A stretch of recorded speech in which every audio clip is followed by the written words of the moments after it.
Landlord is jealous of my income, raises my rent $500. I screw him years later for $20,000. In the late 90s, wife and I were just married, just getting started, and we decided to double income, no kids, for a few years to save up for a down payment on a house. The dot-com bubble was still rising and I was a newly minted software developer. I had an entry-level job for a while and then got recruited to a new city and a new job that paid 3x what I was making before. It was an offer too good to pass up. I ran the numbers and it was a no-brainer. By living frugally and saving my entire salary, living off just her income, we would easily have enough in a year to put 20% down payment on a new house. We rented an apartment in the new city that was listed for $950 per mo. The landlord was a real estate agent who owned a 2-bedroom condo as an investment property. Let's call him Hank Wazowski. Hank was a thin, gray, no-nonsense guy. He was pleasant enough, but perfunctory, dry, and had no sense of humor. He made a point of explaining that under no circumstances was he responsible for maintaining the garbage disposal and that it was not included in the rental agreement and he would not be responsible for fixing it were it to break. Okay. He seemed slightly amused by us, a clueless, young, newlywed couple, but I could tell he wanted to rent to us because we were very obviously a safe choice as renters. We filled out the rental agreement and the credit check, and this is where my troubles began. Hank looked hard at the credit application where I listed my job title, software developer, and my income, $75,000. For a 23-year-old in his second year out of college, in the late 1990s, this is a small fortune. Throw in my wife's salary and we were over 6 figures in income, renting an apartment far beneath our means. Like I said, dink is the way to go when starting out. I can't believe how much money you make. Hank must have said half a dozen times, muttering under his breath. I explained we were saving to buy a house and that we were only going to stay in the apartment a year. We might stay a few months after the term is over. Would month to month be okay after a year? Hank assured us that would be fine. We saw Hank only once during the year and he again mentioned my salary and how he couldn't believe that's what software developers were making. It was awkward and I gave a vague reply.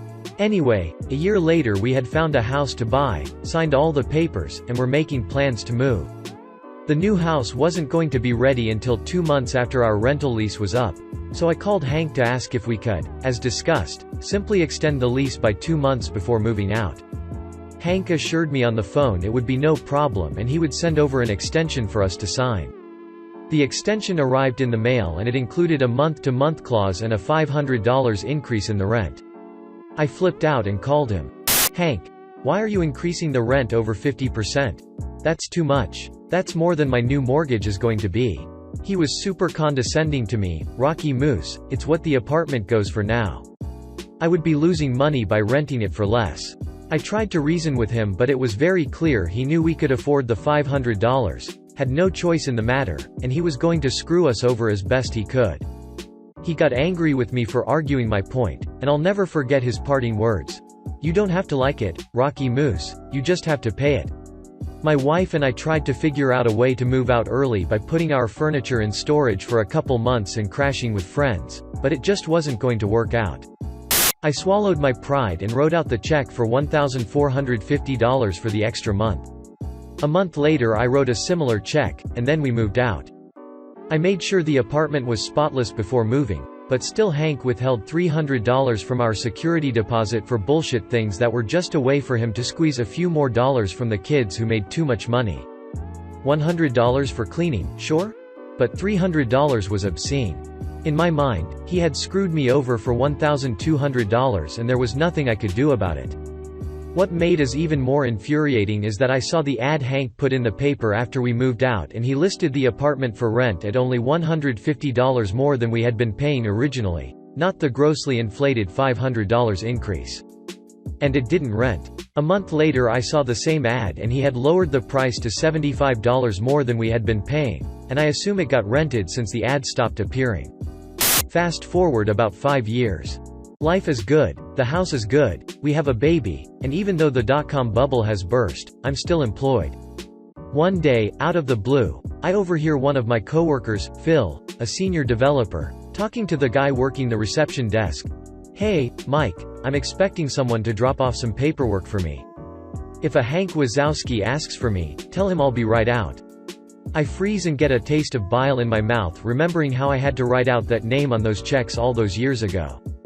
There's no way it's the same guy, right? I walk over to Phil, who is still by the reception desk. Phil, I say, how do you know that name, Hank Wazowski? Phil explains that Hank is his real estate agent. I bought my condo through him several years ago. I'm selling my condo now so I can buy a house. So I'm going to ask him to be my agent again. Do you know him? I tell Phil that I used to rent an apartment from Hank and described what he looks like. Phil confirms the description. It's the same guy. Wow, small world, right? And on cue, right then the front door to the office opens and in walks Hank Wazowski. I stare in disbelief. He's carrying a folder of papers and doesn't recognize me. Phil and Hank shake hands and they talk for a few moments. I stand there silently, wondering what to do. Phil finally says, Hank, this is my friend Rocky Moose. I think you may have already met? Yes, hello Hank. Good to see you again. My wife and I were your tenants a few years ago on Street. Remember, the software developer who rented for a year saving to buy a house? Well, this is where I work. Here. With Phil. Hank's eyes indicate he now remembers me, and he's starting to put it all together. We shake hands and he says yes, of course he remembers, and asks how we are doing. Oh, we're just fine, thanks for asking. Phil says that you're his real estate agent. Small world, isn't it? Hank nods pleasantly. He still doesn't remember the details of our last conversation. I do some quick math in my head. This is the early, mid-2000s. The real estate market is very strong and easy money for any agent. The crash of 2008 is still a few years in the future. I start to think out loud. Selling the condo for around $150 to $200,000, and you're looking at houses in the $500,000 range, so that's $650 to $700,000 in total transactions. An agent getting 3% on the sale and the purchase is getting around $20,000 for his trouble. That's a good commission for the agent, isn't it?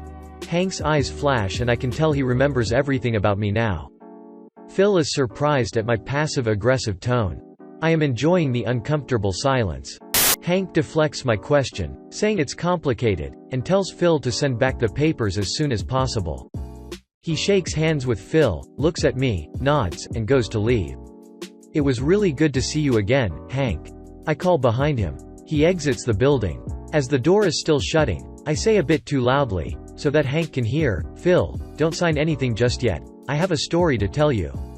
Phil looks at me and says, Rocky, what the hell was that all about? He looks pissed and confused at my behavior.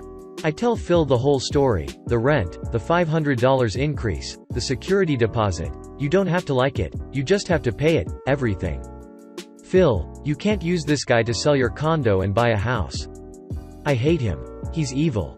I'll help you find another real estate agent, just use anyone but Hank. So the great thing about Phil is that, well, he's a great guy. He says he's a little surprised at my story and has always known Hank as a straightforward guy.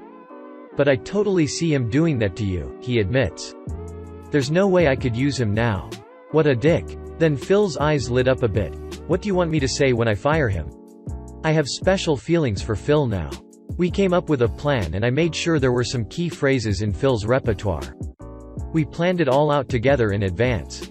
My only regret is that I didn't get to see Hank's reaction in person a day later when Phil made the following phone call while I stood behind him listening. I love the episode where Hank finds out he was getting screwed by dealerships by paying the advertised price instead of haggling and thinks all the owners just like him as a person, rather than a mule. By the end, Hank's revenge ends with him, accidentally, burning the dealership down. He doesn't get charged with anything as the owner made enough money out of him through selling cars. It's a weirdly wholesome episode. Now I have to figure out what my landlord does for a living. This was a fantasy on how to get even with bad landlords.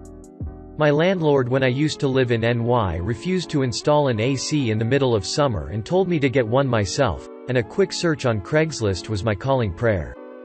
Found a cheap one for $100, and she hiked up my rent $200 extra and told me I needed to pay $50 for electricity, which was to be included in rent of $1,000. I didn't sign a lease because I felt something was shady about her from the start, Needless to say, I found a different apartment the next month.